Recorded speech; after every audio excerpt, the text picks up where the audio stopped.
প্রতীকুর রহমান প্রতীক বদল করেছেন। এখনো পর্যন্ত আমার ব্যাকড্রপে দেখতে পাচ্ছেন ইনকিলাব লেখা। এসএফআই পশ্চিমবঙ্গ রাজ্য কমিটির সম্পাদক এবং সভাপতি দেবাঞ্জন এবং প্রণয় আমার ভ্রাতৃপ্রতিম, ওদেরকে পেয়েছি। এই বিষয়ে ওদের কি মনোভাব, কি মতামত বুঝে নেওয়ার চেষ্টা করব। ওদের সিনিয়র প্রতীকুর পশ্চিমবঙ্গ এসএফআই রাজ্য কমিটির, পশ্চিমবঙ্গ রাজ্য কমিটির প্রাক্তন সম্পাদক, সিপিআইএম রাজ্য কমিটির সদস্য, ওরাও সিপিএম রাজ্য কমিটির সদস্য এবং বর্তমানে পশ্চিমবঙ্গ রাজ্য কমিটির সম্পাদক সভাপতি। একদম প্রথমে আমি প্রণয়ের কাছে আসবো। প্রণয়, তুমি এখন তো এসএফআই রাজ্য কমিটির সভাপতি, তোমার অগ্রজ, তোমার আগের কমিটির সভাপতি অভিষেক বন্দ্যোপাধ্যায়ের হাত থেকে, যার নামে তোমরা আকাশ বাতাস ধ্বনিত করো প্রত্যেক মুহূর্তে, তার হাত থেকে তৃণমূল কংগ্রেসের পতাকা নিলেন। তুমি বিষয়টাকে কিভাবে দেখছো? আমরা যখন ছাত্র রাজনীতি শুরু করি তখন আমাদের সিনিয়র কমরেড, আমাদের দাদারা আমাদেরকে এসএফআই শেখাতে গিয়ে একটা কথা বারবার বলতো যে একটা ট্রেন বা বাস সবাই উঠবো, আমাদের একটা লক্ষ্য আছে, লক্ষ্যে পৌঁছানোর জন্যই উঠি। ওই বাসে অনেক সহযাত্রী পাওয়া যাবে, সকলেই তোমার গন্তব্যে পৌঁছবে না, তোমার লক্ষ্যে পৌঁছাবে না, কেউ অর্ধেক রাস্তায় নেমে যাবে। আমাদের লক্ষ্যটা ছিল সমাজতন্ত্র, আমাদের লক্ষ্য ছিল সমাজটাকে পরিবর্তন করার। সেই জায়গায় সেই বাস, সেই ট্রেন থেকে মাঝপথে কেউ নেমে গেলে নেমে যেতে পারে, তাই বলে আমাদের লক্ষ্য কখনোই লক্ষ্যচ্যুত আমাদের সংগঠন বা আমরা কেউ কখনোই হব না। আমাদের লক্ষ্য সমাজতন্ত্র, সেই দিকেই সংগঠনই করে। দেবাঞ্জন, আমাদের প্রণয় তো উত্তরবঙ্গের ছেলে, কোচবিহারের ছেলে, সেখানে দীর্ঘদিন সংগঠন করেছে। প্রতিকুরকে তুমি আরেকটু বেশি সময় কাছ থেকে দেখেছো, কারণ তুমি যে সময় অলরেডি এই অঞ্চলের এসএফআই এর নেতৃত্ব, সেই সময় প্রতিকুর রাজ্য কমিটির সভাপতি। বুঝতে পেরেছিলে কিছু? একদম মানে বুঝতে পারার কথাও নয়, কিন্তু আমি একটি কথা বলতে পারি। আমার অভিজ্ঞতা বা ছাত্র আন্দোলনের অভিজ্ঞতা, এই যে প্রণয় যে বাসের কথা বা ট্রেনের কথা যেটা বলল, এই আজ পর্যন্ত সেই বাস বা সেই ট্রেনে আমাদের একসাথে চলার অভিজ্ঞতা আমার প্রণয়ের দুজনেরই। তাতে একটি কথাই বলতে পারি যে কেউ লড়াইয়ের ভাষা ভুলে গিয়ে আত্মসমর্পণের ভাষাকে যদি রপ্ত করে ফেলে, তাতে গোটা রাজ্য জুড়ে এই মুহূর্তে যে হাজার হাজার ছেলে মেয়ে প্রতিদিন লড়াইয়ের নতুন নতুন ভাষা তৈরি করছে, সেই ভাষা এক ফোঁটাও তাতে কোনো কমতি হয় না এবং সেই ভাষা হেরে যায় না। আত্মত্যাগ বনাম আত্মসমর্পণের যুদ্ধে চিরকাল আত্মত্যাগই জিতেছে, আত্মত্যাগই জিতবে, এই বিষয়ে আমরা নিশ্চিত। আমার খুব অবাক লাগছে, যাদবপুরে যখন শিক্ষামন্ত্রী ব্রাত্য বসুর গাড়িতে একজন ছাত্র আহত হয়েছিলেন, আমি তার পরের আমি তখনও রাজ্য কমিটি, তখন প্রতিকুর বোধ হয় তখন সভাপতি না, ওরা কেন্দ্রীয় স্তরে তখন সৃজন প্রতিকুর, তো ওরা তখন এই জুটি, তোমরা তখন রাজ্য সম্পাদক সভাপতি। তোমার সঙ্গে আমার দেখা হয়েছিল ওপরের ঘরে, আমি সৃজন এবং প্রতিকুরের পরপর ইন্টারভিউ করেছিলাম। সেই প্রতিকুর রহমান আজকে যখন আমি দেখছি, আমি এই ঘটনার পরে প্রতিকুরের সঙ্গে আর যোগাযোগ করার চেষ্টা করিনি, কারণ আমার দর্শক ইতিমধ্যেই প্রতিকুরের বিভিন্ন মতামত বিভিন্ন জায়গায় জানতে পেরেছেন। আমি কিছু বিষয় তোমার কাছে একটু জানার চেষ্টা করবো। প্রতিকুর দলের মধ্যে একটা ডারকা মহল, দমবন্ধ করা পরিস্থিতি, গব্বর সিং। আচ্ছা, তোমরাও তো যথেষ্ট উজ্জ্বল মেধাবী ছেলেপুলে, তোমরা বলো তো যে মোহাম্মদ সেলিম সম্পর্কে যে অভিযোগ, তোমাদের অভিজ্ঞতা ঠিক কিরকম? দেখো, চিরকালই কমিউনিস্ট পার্টির চিরকালের যে ধারা, যে তরুণ প্রজন্মকে সামনে এগিয়ে আনা। এখন অনেকে এই কথা বলেন যে কমিউনিস্ট পার্টিতে এখন তরুণ প্রজন্ম সামনে এগিয়ে আসছে, আগে তরুণ প্রজন্ম সামনে এগিয়ে আসতো না। কিন্তু আমরা যা কমিউনিস্ট পার্টির ইতিহাস পড়েছি, তাতে চিরকালই কমিউনিস্ট পার্টিতে তরুণ প্রজন্মকে সামনে তুলে আনা, সেই কাজ কমিউনিস্ট পার্টির নেতৃত্বরা করে গেছেন। মোহাম্মদ সেলিম, সেও কিন্তু তার তরুণ বয়সে সে কমিউনিস্ট পার্টির একজন মানে সামনের সারিতে থাকা নেতৃত্ব হিসেবে উঠে এসেছিলেন। আরও অসংখ্য নাম বলা যায়। আমি বলবো যে আজকেও এই যে তরুণ প্রজন্ম সামনে থাকছে, সামনে এগিয়ে আসছে, তার নেতৃত্বেও আছেন মোহাম্মদ সেলিমরা। তারা তরুণ প্রজন্মকে সামনে এগিয়ে দিচ্ছেন এই লড়াইটাকে চ্যাম্পিয়ন করবার জন্য। তাদের অভিভাবকত্বেই এই তরুণ প্রজন্ম কিন্তু এগিয়ে যাচ্ছে। তারপরে বাইরে কে কি বলছে না বলছে, তার দায়িত্ব তো তার নিজের। তার উত্তর তো আমাদের কাছে তো আশাও করো না তার। প্রণয়, তুমি তো উত্তরবঙ্গ থেকে এসে, আমি তোমার বক্তৃতার ফ্যান, মানে তুমি যে আগুন ঝরা ভাষায় বাংলা ভাষা যাত্রায় একাধিক, তুমি দেবাঞ্জনের সঙ্গে আমার উত্তর ভারতেও দেখা হয়েছে, বিভিন্ন জায়গায় বাংলা ভাষা যাত্রায় তোমরা একসঙ্গে কাজ করেছো। তুমি উত্তরবঙ্গ থেকে দক্ষিণবঙ্গ চষে বেরিয়েছো, রাজ্যে ছাত্র আন্দোলনের নেতৃত্ব দিচ্ছ। আমার ব্যক্তিগতভাবে ভালো লাগে তুমি উত্তরবঙ্গ থেকে এসে আজকে কলকাতার রাজপথ কাঁপাচ্ছ। সিনিয়রদের কাছ থেকে মোহাম্মদ সেলিম, সুজন চক্রবর্তী, আভাস রায় চৌধুরী, শ্রীদীপ ভট্টাচার্য, আমি আরও কত নাম করব, শ্রমিক লাহিড়ী, আরও কত নাম করব, ডারকা মহল তৈরি হয়ে আছে। কেমন সিনিয়রদের কাছ থেকে কেমন ব্যবহার পাও? সিনিয়ররা আমাদের অভিভাবক বাড়িতে বাবা মা যে ধরনের একজন শিশুকে গড়ে তোলার ক্ষেত্রে ভালোবাসা, আদর, ভুল করলে সেটা ধরিয়ে দেওয়া, শাসন করা, আমি ছাত্র রাজনীতিতে আসার পরে বা কমিউনিস্ট পার্টিতে আসার পরে আমার সিনিয়রদের কাছ থেকে সেই জিনিসটা বরাবরই আমি পেয়ে আসছি। আমি একদিনই প্রণয় কার্যী হইনি। আজকের সেই উত্তরবঙ্গের একটা প্রান্তিক গ্রামের ছেলেকে প্রণয় কার্যীকে তুলে ধরার ক্ষেত্রে অভিভাবকদের প্রতিটা চলার পথে প্রণয়ের কারো না কারো অবদান আছে এই অভিভাবকদের। এবং আমি একটু অ্যাড করি ওর কথার সাথে, ও প্রণয় কার্যী, আমি দেবাঞ্জন দে। তুমি আমাদের দুজনের সাথে আজকে কথা বলতে এসছো কারণ মাথার ওপর লাল ঝান্ডাটা আছে বলে। লাল ঝান্ডা যেদিন থেকে থাকবে না মাথার ওপর, সেদিনকে আমিও দেবাঞ্জন দে নেই, ও প্রণয় কার্যী নয়, কেউ কিছু নেই। এক, দুই হচ্ছে যে লাল ঝান্ডাটা মাথার ওপর আছে বলেই সফেদ ঝান্ডাটা কাঁধে নিয়ে প্রণয় কার্যী, দেবাঞ্জন দে একেবারে কলেজ জীবন থেকে স্কুল জীবনের শেষ থেকে গোটা পশ্চিমবাংলায় যত ছেলে মেয়ে আছে তারা প্রত্যেকে একটা নাম পেয়েছে, মানে তাদের নামটাও তারা এই যে উচ্চারিত হয়, তার কারণ হচ্ছে সফেদ ঝান্ডা কাঁধে আছে বলে, মাথার ওপর লাল ঝান্ডার অভিভাবকত্ব আছে বলে। আর আমাদের প্রত্যেকেরই, যারাই লাল ঝান্ডার অভিভাবকত্বে বেড়ে উঠেছি, তাদের প্রত্যেকেরই, মানে ওর পরিবার, আমার পরিবার, সামগ্রিকভাবে একটা বাম পরিমণ্ডলের মধ্যেই তো বড় হয়েছি, তাদের জীবনের স্বপ্ন একটাই, যে মরবার পরে বুকের ওপর যেন লাল ঝান্ডাটা পড়ে, মরবার পরে বুকের ওপর যেন, এই যে এসএফআই করেছি, এসএফআইয়ের কর্মী আমরা দুজনেই, মরার পরে যেন বুকের ওপরে স্বাধীনতা, গণতন্ত্র, সমাজতন্ত্রের সফেদ ঝান্ডাটা থাকে। এটাই হচ্ছে আমাদের মানে এই যে ব্যক্তিগত সমষ্টিগত লক্ষ্যটা বা সমষ্টিগত স্বপ্ন তো সমাজতন্ত্র, যে সমাজতন্ত্রকে ভারতবর্ষের মাটিতে প্রতিষ্ঠা করতে হবে, ভারতীয় মডেলের সমাজতন্ত্রকে ভারতবর্ষের মাটিতে প্রতিষ্ঠা করতে হবে। কিন্তু ব্যক্তিগত স্বপ্ন যদি বলো, আমার ধারণা প্রণয় আমার দুজনের পক্ষ থেকেই বলছি আমি, আমাদের দুজনেরই কিন্তু, বা এই গোটা রাজ্য জুড়ে ছড়িয়ে ছিটিয়ে থাকা হাজার হাজার এসএফআইয়ের ছেলে মেয়ে, প্রত্যেকের ব্যক্তিগত স্বপ্নটা কিন্তু এটাই। তোমার সঙ্গে আমি তোমার সঙ্গে একটা কথোপকথন করেছিলাম, ইন্টারভিউ করেছিলাম, সেটা ইউটিউবে খুব সাড়া ফেলেছিল, যে তোমরা ভূতনীতে বা বিভিন্ন জায়গায় যে পাঠশালা চালাচ্ছ। এই মুহূর্তে আমি একটু বুঝে নেওয়ার চেষ্টা করবো, নেগেটিভ প্রচার তো প্রচুর হচ্ছে তোমাদের এই মুহূর্তে। আমি তোমার এবং দেবাঞ্জনের দুজনের কাছেই জিজ্ঞেস করছি, প্রণয় দুজনকেই জিজ্ঞেস করছি, যে তোমাদের ঠিক কি, মানে এই মুহূর্তে তোমরা স্কুলের ফিজের আন্দোলন বিভিন্ন জায়গায় করেছো, পূর্বস্থলীতে করেছো, জয় পেয়েছো, বিভিন্ন জায়গায় বিকল্প পাঠশালা গড়ে তুলছো, স্কুল গড়ে তুলছো, ঠিক ছাত্র আন্দোলনের সার্বিক পরিস্থিতিটা কি এখন? আমার ভালো লাগলো, সবাই তো এখন হচ্ছে যে শুধু অতীত হাতড়াচ্ছে।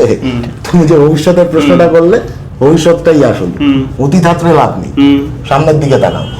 সামনের দিকে তাকানোর ক্ষেত্রে আমাদের এখন মূল কথা হচ্ছে যে স্কুল বাঁচাও, মূল বাঁচাও। গোটা রাজ্য জুড়ে স্কুল বাঁচাও, মূল বাঁচাও আন্দোলন একটা তোলপাড় ফেলেছে এখন। যে আন্দোলন এসএফআই শুরু করেছিল, এসএফআই এর স্লোগান ছিল স্কুল বাঁচাও, মূল বাঁচাও। আজ কিন্তু স্কুল বাঁচাও, মূল বাঁচাও আর এসএফআই এর স্লোগান নয়। আজ সেই স্লোগানটা গোটা রাজ্যের ছেলেমেয়েরা, ছাত্রছাত্রীরা, স্কুল পড়ুয়ারা, তাদের অভিভাবকরা, শিক্ষকরা, তাদের সকলের, মানে একটা সামাজিক স্লোগানে, সামাজিক আন্দোলনে এই স্কুল বাঁচাও, মূল বাঁচাও আন্দোলন কিন্তু প্রতিষ্ঠিত হয়ে গেছে সামাজিক আন্দোলন হিসেবে। এখন আমাদের মূল যা আগামী দিনের লড়াইয়ের যে রূপরেখা তৈরি করা, সেটা এই স্লোগানকে সামনে রেখেই গোটা রাজ্য জুড়ে কম্পোজিট গ্রান্টের টাকা স্কুলগুলোকে ফেরত দিতে হবে, 1 নম্বর কথা। 2 নম্বর কথা, সরকারি স্কুলগুলোতে শিক্ষক নিয়োগ করতে হবে। শিক্ষকহীনভাবে পড়ে আছে। একদম। পুরুলিয়ার মানবাজারের স্কুল রাধা মাধব ইনস্টিটিউশন, পুরুলিয়া জেলার গভর্নমেন্ট এডেড যে স্কুলগুলো, তার মধ্যে সর্বপ্রাচীন এটা, মানে পুরুলিয়াতে পুরুলিয়া জেলা স্কুল হচ্ছে সরকারি স্কুল একমাত্র, আর অসংখ্য গভর্নমেন্ট এডেড স্কুল আছে, সেগুলো সরকারি, মানে সুনীতি একাডেমি আছে, কোচবিহার জেনকিন্স আছে। এই রাধা মাধব ইনস্টিটিউশন হচ্ছে পুরুলিয়ার মানে সর্বপ্রাচীন গভর্নমেন্ট এডেড স্কুল। সেই স্কুলে ক্লাস চলাকালীন মাথার উপর ছাত্রছাত্রীদের ফ্যান ভেঙে পড়ে গেছে। কম্পোজিট গ্রান্টের টাকা ইমিডিয়েট স্কুলের ডেভেলপমেন্টের জন্য যা বকেয়া আছে সমস্ত টাকা কেন্দ্রের সরকার, রাজ্যের সরকার যা টাকা আটকে রেখেছে সব টাকা ফেরত করতে হবে। 240 টাকার বেশি 1 টাকাও ছাত্রছাত্রীরা দেবে না। ওটা রাজ্য জুড়ে তারাই ঘোষণা করেছে, আমাদের ঘোষণা শুধু না। স্কুল ইউনিফর্ম পরে ছেলেমেয়েরা ক্লাসের বাইরে দাঁড়িয়ে, তুমি যে পূর্বস্থলীর কথা বললে, আকবপুর হাই স্কুলে তোমাদেরই নেতা কৌশিক ওখানে ছিল, প্রবীর ওখানে ছিল, উষসী ওখানে ছিল। ওখানে কিন্তু ছাত্রছাত্রীরা স্কুল ইউনিফর্ম পরে দাঁড়িয়ে ঘোষণা করেছে যে 240 টাকার বেশি ফি দেবে। একদম বানিয়ে বলছি না, ভিডিও আছে নিশ্চয়ই দেখেছো তোমরা, বা তোমার এই চ্যানেল থেকেই মনে হয় ওটা প্রথম প্রচার হয়েছিল। তো this is the essence of the মানে a new uprising. This is a new uprising. গোটা বাংলার জেনজি প্রজন্ম অন্ধকারে তলিয়ে যাওয়ার মুখে আছে। প্রত্যেকের মুখেই এই কথাটা যে আমার ভবিষ্যৎ কি, হোয়াট ইজ মাই ফিউচার।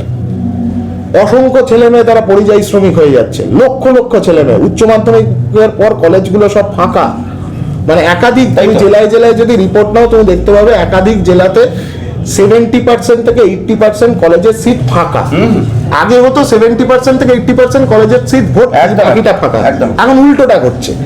এইরকম একটা পরিবেশের মধ্যে দাঁড়িয়ে এডুকেশনকে বাঁচানো, রিক্লেম এডুকেশন, শিক্ষাকে পুনরুদ্ধার করো। আর যদি গ্রাফ দেখো 1977 থেকে 2011 বাংলায় শিক্ষার গ্রাফ ঊর্ধ্বমুখী।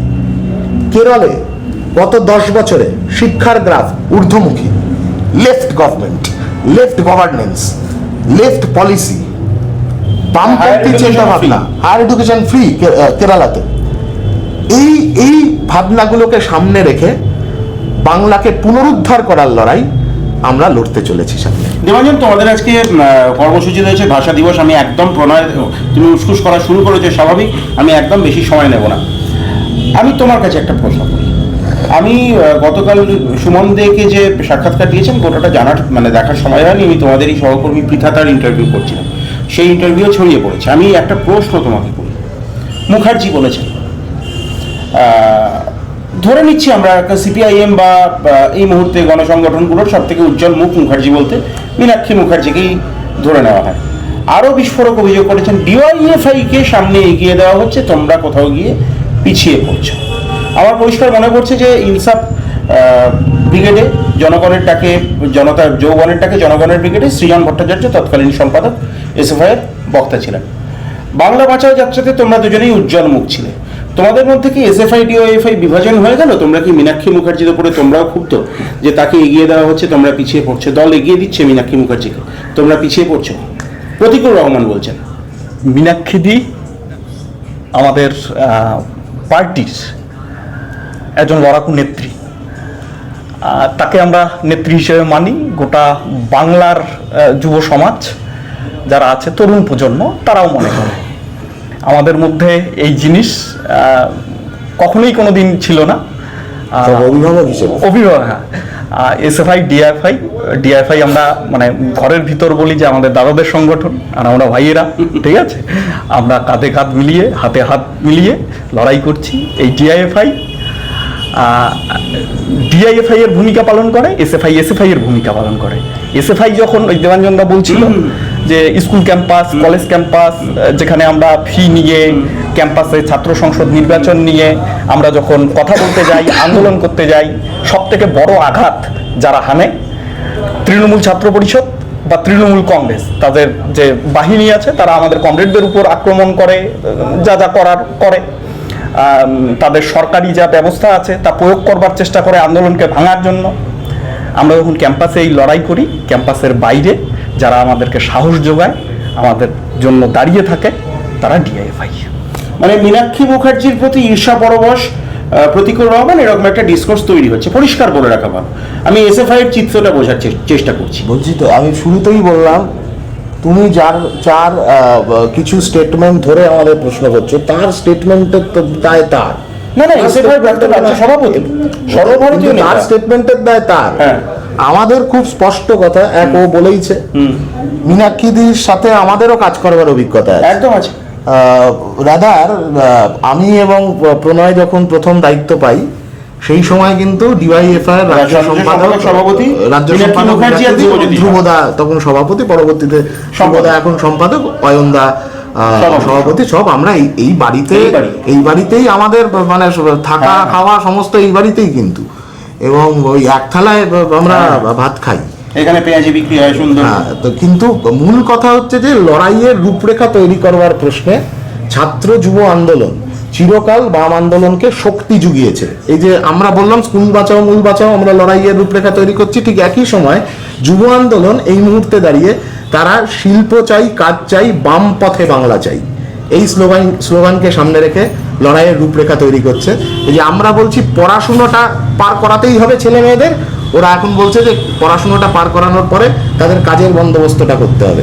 আমরা চিরকাল জব ডিস্ট্রিবিউশনেই বিশ্বাস করি, যৌথ নেতৃত্বে বিশ্বাস করি। বাম আন্দোলন মানে যৌথ নেতৃত্ব, কোনো কারোর একার নেতৃত্বের ব্যাপারই নেই বাম আন্দোলনের। তোমরা তো রাজ্য কমিটির সদস্য, হ্যাঁ, তোমরা তো সিপিআইএম এর রাজ্য কমিটির সদস্য, অত্যন্ত অল্প বয়সে।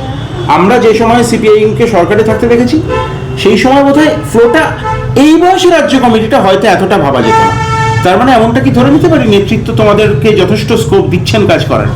ও তো বললোই, মানে প্রণয় তো বললোই যে, এবং আমিও তোমায় বললাম যে চিরকালই কমিউনিস্ট পার্টি মানে, কমিউনিস্ট আন্দোলন মানে এই উত্তরাধিকারের সূত্র, এবং সেই উত্তরাধিকারের সূত্র ধরেই আজকের বামপন্থী আন্দোলনের নেতৃত্বরাও তারাও অসংখ্য তরুণ, মানে আমি বা ও এরম ব্যাপার নয়, অসংখ্য তরুণ প্রজন্ম তাদেরকে নানান স্তরে, তুমি শুধু রাজ্য কমিটি ধরে বলছো, আমি কিন্তু রাজ্য কমিটি ধরে কথাটা বলছি না, একেবারে মানে ব্রাঞ্চ স্তর থেকে বা আমাদের গণসংগঠনের প্রেক্ষিতে ইউনিট স্তর থেকে, সেইখান থেকে যেভাবে নতুন উজ্জ্বল ছেলে মেয়েদেরকে তাদেরকে পার্টির অভ্যন্তরে নিয়ে আসা, এই কাজ আজকের সময়ও বাম আন্দোলনের নেতৃত্বরা, বরং আজকের সময় আমি বলবো এর আগের থেকেও খানিক বেগ নিয়ে কাজটা হচ্ছে।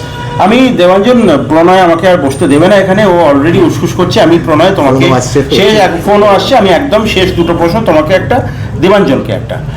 প্রতিকূর রহমান বলেছেন যে একটা প্রতিকূর না, খুব আত্মবিশ্বাসের সঙ্গে বলেছেন, হাজার হাজার প্রতিকূর তোমাদের ব্রাঞ্চ স্তরে, তোমাদের ইউনিট স্তরে, তোমাদের লোকাল স্তরে, তোমাদের জেলা স্তরে লুকিয়ে আছে। তারা মুখ খুললে বিস্ফোরণ হয়ে যাবে, পোল খুলে দেবেন, ভোল বদলে দেবেন। তুমি ঠিক কিভাবে দেখছো? আমি তোমাকেই প্রশ্ন করছি, দেবাঞ্জনকে অন্য প্রশ্ন করব, কারণ তুমি একদম প্রান্তিক স্তর থেকে, ও মানিকতলা অঞ্চলে বড় হয়েছে, কলকাতা শহরে, তুমি প্রান্তিক একদম গ্রাম থেকে উঠে এসেছো। আমার ওই দেবাঞ্জনদা বলছে কি কি বললো তার জবাব দেওয়ার জন্য এখানে আমরা বসে নেই। তবে যদি এটা বলে থাকে, আমি কোথাও শুনিনি। না না, বলেছে বলেছে বলেছে প্রতিকূল বলেছে, ধরে নিলাম তোমার কথা অনুযায়ী ও বলেছে। হ্যাঁ, প্রতিটা ইউনিটে, প্রতিটা লোকায়, প্রতিটা ক্যাম্পাসে আমাদের যে ছেলেমেয়েরা আছে একযোগে আওয়াজ তোলে, তাহলে মমতা ব্যানার্জি সরকারটা টিকবে না, রাস্তায় পড়ে যাবে, 14 তলায় মমতা ব্যানার্জি বুঝতে পারবে না। ছাত্র সমাজের মেজাজ এরকম হয়ে আছে, তারা রাস্তায় নামতে তৈরি আছে। আমার একদম শেষ প্রশ্ন, অভিষেক বন্দ্যোপাধ্যায় আজকে বলেছেন যে সৎ ছেলেরা এলে কেন নেবে না। তোমাদেরকেও আহ্বান জানিয়েছেন যে তোমাদের যারা এসএফআই ডিওএফআই এখন কর্মী, তুমি দেখেছো কিনা জানি না, যারা দম বন্ধ হয়ে আসছে, যারা দলে থেকে কাজ করতে পারছে না, সম্মান পাচ্ছে না, তাদেরকে তাদের দরজা, তাদের জন্য দরজা খোলা দরজা দিয়ে পথের নতুন বাগ থেকে কি তোমরা সেখানে ঢুকবে? আমি কালকে পৃথাকেও এই প্রশ্ন করেছিলাম, অজস্র মানুষ দেখেছে। তোমরা দুজনেই আমাকে এক এক করে বলো, আমরা কথোপকথন শেষ করব। যদি প্রস্তাব আসে, যদি ফোন আসে, তোমাদের প্রতিক্রিয়া কি হবে? অসম্ভব, এই ধরনের কোনো ব্যাপারই নেই। প্রথম আমি তোমায় আগেও বলেছি যে লাশের ওপরে লাল পতাকাটা থাকুক, সফেদ পতাকাটা থাকুক, এটাই আমাদের জীবনের, আমাদের ব্যক্তিগত স্বপ্ন। আর একটা কথা তোমায় বলি, যে অভিষেক ব্যানার্জি খুব দমবন্ধ হওয়ার কথা বলছেন না, ওর কথা সূত্র ধরেই একজনের কারণে দম বন্ধ হয়ে যাচ্ছে, পার্টিটা লাঠি তুলে দিচ্ছে। গোটা ক্যাম্পাসের যা ছেলে মেয়ে আছে, আজকেও স্কটিশ চার্চ কলেজে, তোমার সাথে যে মুহূর্তে আমি বসে কথা বলছি, স্কটিশ চার্চ কলেজের ইউনিটের সম্মেলন চলছে, অসংখ্য ছেলে মেয়ে এক জায়গায়, যে স্কটিশ চার্চ কলেজ থেকে আমাদেরকে মানে কি বলবো নিষিদ্ধ ঘোষণা করেছিল। আচ্ছা, এবার আমি বলছি গোটা রাজ্যের এই প্রতিটা ক্যাম্পাসে যত সংখ্যক ছেলে মেয়ে আছে, সবাই মিলে যদি এই সরকারটাকে পিষতে শুরু করে, তাহলে এই সরকারটার দম বন্ধ হয়ে যাবে, এবং এই সরকারটার দম বন্ধ করে এই সরকারটার এক্সপায়ারি ডেট বা মৃত্যুর শংসাপত্র লিখবার কাজ গোটা রাজ্যের ছাত্র করবে। কনভিকশন নিয়ে কথা বলছো, একদম তোমাদেরকে ছেড়ে দিচ্ছি। তার আগে আমি শেষ কথা বলে যাই তোমাদেরকে, তোমরা জানো কিনা জানি না। অভিষেক বন্দ্যোপাধ্যায় বলেছেন, কনভিকশন শুধু না, মার্কসিস্ট কনভিকশন, মার্কসিস্ট কনভিকশন নিয়ে কথা বলছে। অভিষেক বন্দ্যোপাধ্যায় বলেছেন যে তোমরা সোশ্যাল মিডিয়ায় আটকে আছো, 4% থেকে 2% হয়ে যাবে, রাস্তায় নামার পরামর্শ দিয়েছেন, তাহলে যদি 4 থেকে 5 হয়। আমাদের কিছু বলার নেই, তখন নির্বাচন হবে, নির্বাচনের পরে আমরা তো সেফোলজিস্ট নই। অভিষেক বন্দ্যোপাধ্যায় নিজেকে সেফোলজিস্ট মনে করতে পারেন, আমরা তো সেফোলজিস্ট নই, আমরা সেফোলজিস্ট নই, সেফোলজিস্টদের মতন স্টেটমেন্ট দেওয়া আমাদের কাজ না। গোটা রাজ্য জুড়ে ছাত্র, যুব, মহিলা, শ্রমিক, কৃষক প্রত্যেকে একজোট হয়ে লড়াই করছে রাজ্যটাকে বাঁচানোর জন্য। এসএফআই অভিষেক ব্যানার্জিকে বলবে যে পিসিকে বলো ক্যাম্পাসগুলোতে নির্বাচন করাতে, তাহলেই দম পরিষ্কার হয়ে যাবে। বিস্ফোরক কোনটা বিস্ফোরক আপনারা ঠিক করুন। প্রতিকুল রহমানের সাদা জামা পরে, শ্বেত বস্ত্র পরিহিত অভিষেক বন্দ্যোপাধ্যায়ের পাশে থাকা বডিগার্ড পেয়েছেন। প্রতিকুল রহমানের ব্যক্তিগত জীবনে স্বাচ্ছন্দ্য আসবে, কোনো সন্দেহ নেই। শুভেচ্ছা রইল। ইনকিলাব লেখা ঘরে, ইনকিলাব লেখা সুভাষ চক্রবর্তীর ছবির পিছনে ইনকিলাবের লোগো, সামনে বসে এই দুই তেজি ঘোড়া মোহাম্মদ সেলিমের ভাষায় তাদের বক্তব্য আপনারা প্রথম শুনলেন কবি সৌরভের ইউটিউব চ্যানেল। এরকম আরও আপডেট কন্টেন্টসের জন্য আপনার চোখ থাকুন কবি সৌরভের ইউটিউব চ্যানেল।